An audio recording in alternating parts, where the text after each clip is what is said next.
কুয়েতে শুল্ক আইন সংশোধন করে কঠোর নিয়ম চালু করা হয়েছে।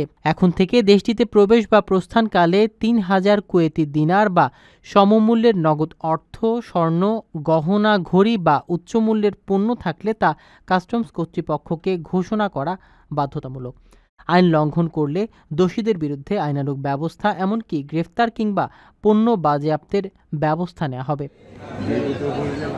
এই নতুন আইন আন্তর্জাতিক মান অনুযায়ী শুল্ক ব্যবস্থাকে আরও স্বচ্ছ ও কার্যকর করতে প্রণীত হয়েছে বলে জানিয়েছেন centre for government communication (CGC). Kuwait আন্তর্জাতিক বিমানবন্দর সহ সকল স্থল ও নৌবন্দর দিয়ে যাতায়াতের সময় কাস্টমস ঘোষণা ফর্ম পূরণ করতে যাত্রীদের প্রতি অনুরোধ জানানো হয়েছে। প্রবাসীরা বলেছেন, আগের নিয়ম পরিষ্কার না থাকায় অনেকেই দুশ্চিন্তায় থাকতেন।